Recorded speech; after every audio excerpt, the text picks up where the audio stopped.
सोमवार के दिन तू मेरे मंदिर के दरवाजे पर चौखट पर बैठ जाना, और दूसरा प्रतिदिन शाम के समय पर तू बेलपत्री के पेड़ के नीचे बैठ जाना। जो तेरी बेल वृक्ष के नीचे सेवा करने आए, जो शंकर जी के मंदिर में सोमवार को जल चढ़ाने आए, उसका जो पात्र जल चढ़ाकर जब वो घर लेकर जाए, उसके पीछे पीछे पात्र के पीछे पीछे तू जाना, और उसके घर में लक्ष्मी का भंडार भरकर आए।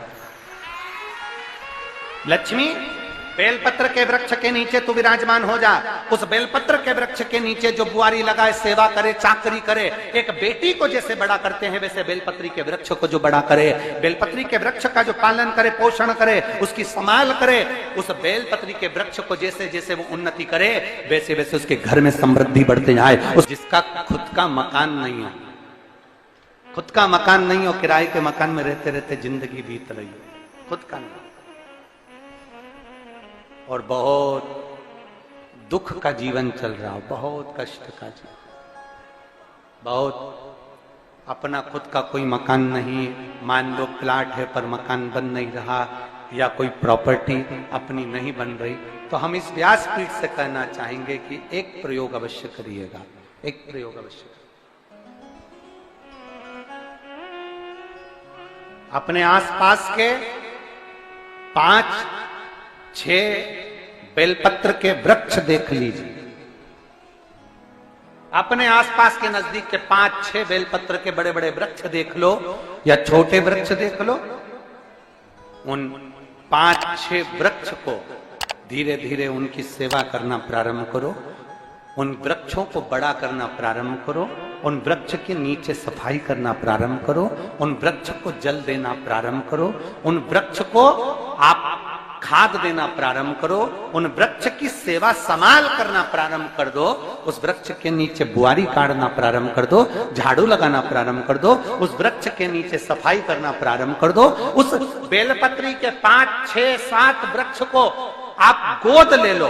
गोद लेना मतलब मैं इसकी सेवा करूंगा, मैं इसमें जल दूंगा, मैं इसके खाद दूंगा, मैं इसकी सेवा करूंगा, कुछ मत करो, बस केवल इस शरीर से उस बेलपत्र के वृक्ष की सेवा करना रोज प्रारंभ कर दो। 6 महीना इंतजार करना और 6 महीना लगातार सेवा करना, 7वां महीना आपका और हमारा, और बताना कि भोलेनाथ ने प्रॉपर्टी दिलाई कि नहीं दिलाई और आगे बढ़ा है।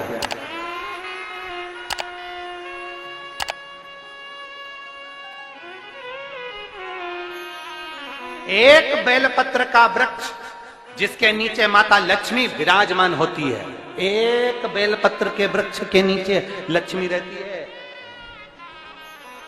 दुनिया के लोग कहते हैं लक्ष्मी जी का दिन कौन सा है, बोलो जम के जल्दी से। शुक्रवार। दुनिया के लोग कहते हैं लक्ष्मी जी का दिन शुक्रवार है, पर माता लक्ष्मी से पूछा जाए कि तुम्हारी माता ख्याति देवी नारायण भगवान के साथ तुम्हारी शादी नहीं कर रही थी, शंकर को लक्ष्मी दे रही थी, तब तुमने भगवान शंकर से विनती करी, भोले बाबा मैं नारायण से प्रेम करती हूँ, भगवान नारायण से मेरा विवाह हो। तो माता ख्याति देवी से शंकर भगवान ने विनय कर कर कहा कि लक्ष्मी जी का विवाह नारायण के साथ कर दिया जाए। भगवान नारायण के साथ जब लक्ष्मी जी का विवाह हो गया, तब लक्ष्मी जी हाथ जोड़कर बोलती हैं, बाबा मेरा विवाह नारायण के साथ हो गया, पर मैं आपके चरणों की सेवा करना चाहती हूँ, बाबा आप कृपा करिए कि मैं क्या करूं आपके लिए। शंकर भगवान कहते हैं लक्ष्मी बस 2 चीजें कर दे, एक सोमवार के दिन तू मेरे मंदिर के दरवाजे पर चौखट पर बैठ जाना, और दूसरा प्रतिदिन शाम के समय पर तू बेलपत्री के पेड़ के नीचे बैठ जाना। जो तेरी बेल वृक्ष के नीचे सेवा करने आए, जो शंकर जी के मंदिर में सोमवार को जल चढ़ाने आए, उसका जो पात्र जल चढ़ाकर जब वो घर लेकर जाए, उसके पीछे पीछे पात्र के पीछे पीछे तू जाना, और उसके घर में लक्ष्मी का भंडार भरकर आए। लक्ष्मी बेलपत्र के वृक्ष के नीचे तू विराजमान हो जा। उस बेलपत्र के वृक्ष के नीचे जो बुआरी लगाए, सेवा करे, चाकरी करे, एक बेटी को जैसे बड़ा करते हैं वैसे बेलपत्री के वृक्ष को जो बड़ा करे, बेलपत्री के वृक्ष का जो पालन करे, पोषण करे, उसकी संभाल करे, उस बेलपत्री के वृक्ष को जैसे जैसे वो उन्नति करे, वैसे वैसे उसके घर में समृद्धि बढ़ते जाए, उसके घर में वैभव बढ़ते जाए। ये शंकर भगवान माता लक्ष्मी से करे, भगवान शिव माता लक्ष्मी से करे। तो भस्म, अगर शिव के मंदिर में भस्म मिल जाए, शंकर पर चढ़ी हुई भस्म अगर मिल जाए तो, और अगर भस्म ना मिले ना, तो शंकर के जो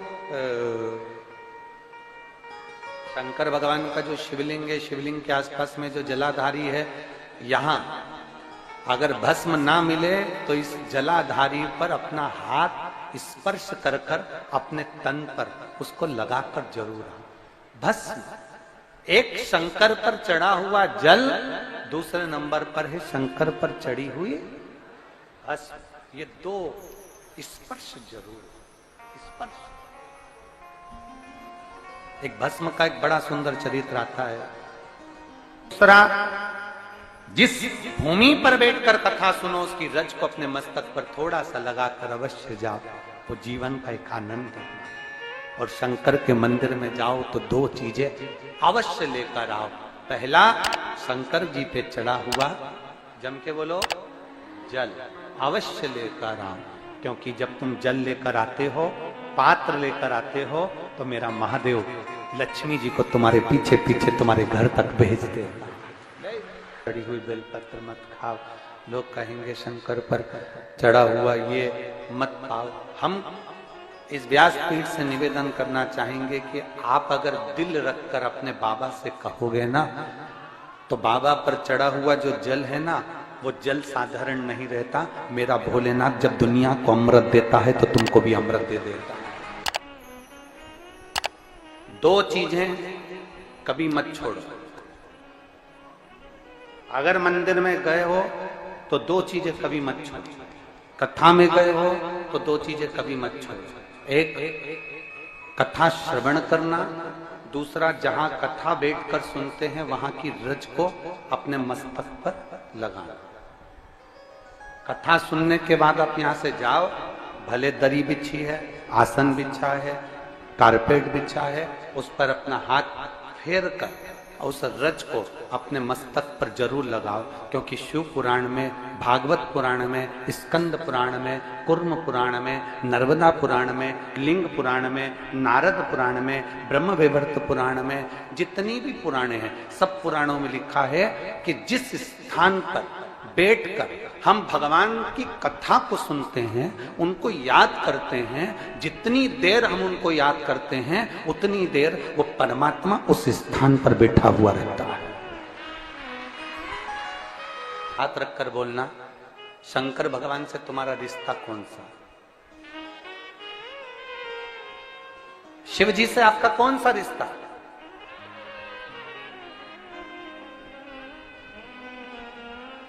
शंकर भगवान को आप क्या मानते हो? हमने आपको एक संबंध बताया था कि सीहोर कुबेरेश्वर धाम आपका मायका है, तो हम आपके भाई हैं, तो शंकर भगवान आपके पिता हैं, आपके बाप हैं, आपका बाबा है, आपका दादा है।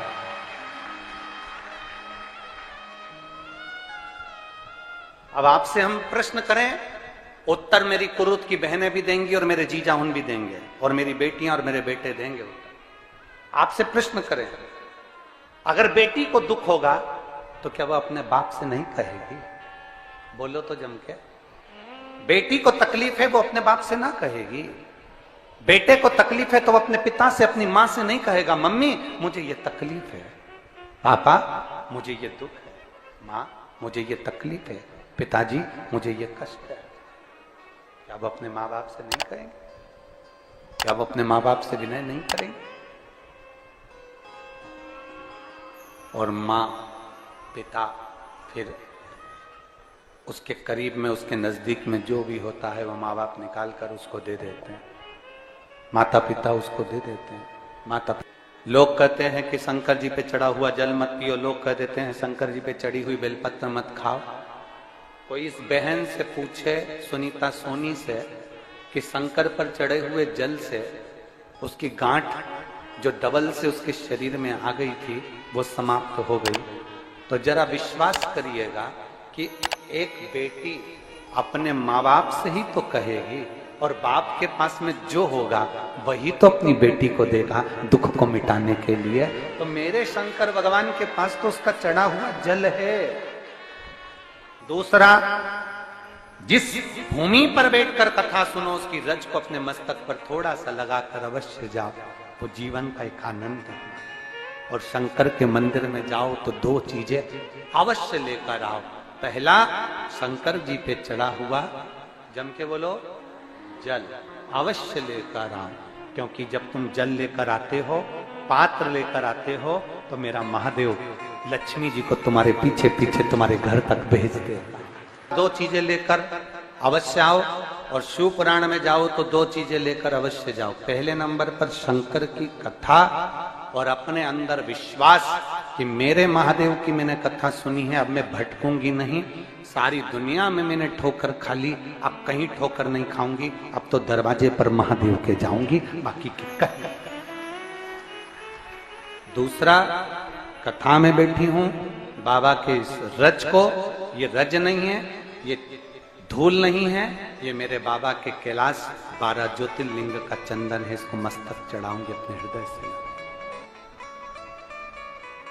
लाते हो आप लोग? हाथ उठाओ जरा, रख लो, बहुत बढ़िया, प्रणाम आपको सभी को नमन।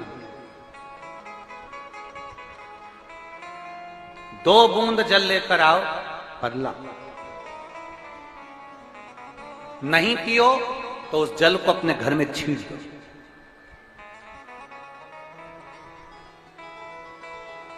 नहीं पी सकते, उस जल को छींट दो। सारे घर के लोग नहीं पी रहे, उस जल को मटके में डाल दो, हंडे में डाल दो। 2 बूंद जल हंडे में डाला, सब पी गई। आपको अलग अलग किसी को देने की जरूरत नहीं पड़ी, किसी को नहीं। हंडे में डाल दो, मटके में डाल दो, सब उस पानी को पीना राम।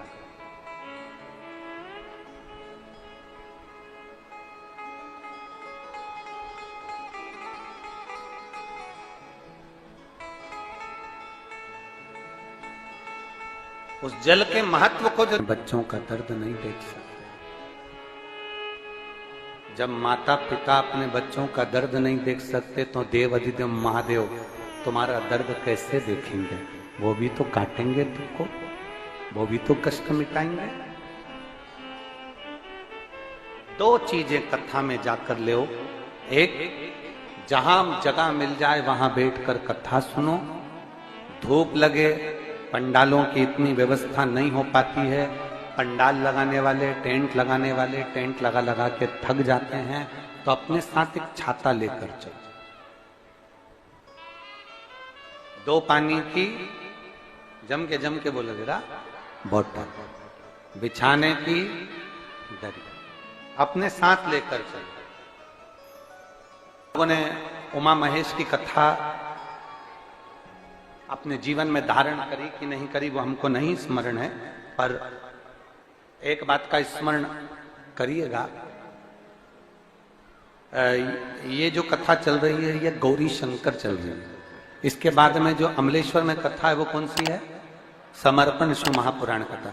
उस समर्पण शिव महापुराण की कथा जब 2 तारीख को विराम हो जाएगी, तब उसके बाद में जो कथा 6 जून को प्रारंभ होगी सोलापुर महाराष्ट्र में, उस कथा का नाम रहेगा उमा महेश शिव महापुराण की कथा। उसको जरूर सुनो। सोलापुर में जो 6 जून से कथा होगी उसका नाम उमा महेश शिव महापुराण। उसको सुनना, श्रवण करना, उसको धारण करना है। उसमें इतने प्रश्न माता उमा ने भगवान महेश से करे हैं, और महेश भगवान शंकर उसका हर प्रश्न का उत्तर दे रहा है। भगवान महेश भगवान शंकर हर प्रश्न का। बाबा बोले माता उमा ने भगवान शिव जी से, महेश भगवान से, भगवान शंकर से करेंगे, बाबा भोलेनाथ जी बताओ, संसार में जन्म लेने वाले व्यक्ति के जीवन में उसके भाग्य में अगर सुख नहीं है, उसके भाग्य में खुशियां नहीं है, उसके भाग्य में कोई अच्छा है ही नहीं, तो वो जीव क्या करेगा? वो जीव क्या करेगा?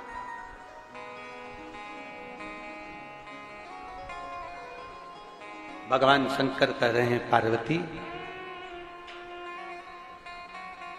संसार में जन्म लेने वाला मनुष्य अगर उसके भाग्य में सुख नहीं, उसके भाग्य में अगर खुशियां नहीं है, उसके भाग्य में अगर सुख नहीं है, उसके भाग्य में अगर अच्छा नहीं है, पत्रिका दिखा ली सुख नहीं है, कार्य कर कर देख लिया सुख नहीं है, तकलीफ उसकी जिंदगी में चल ही चल रही है, तो भगवान शंकर कहते हैं, भगवान महेश कहते हैं, उमा, उस मनुष्य को दूसरे का अच्छा करना प्रारंभ कर देना चाहिए तो उसकी अच्छाई अपने आप सामने आना प्रारंभ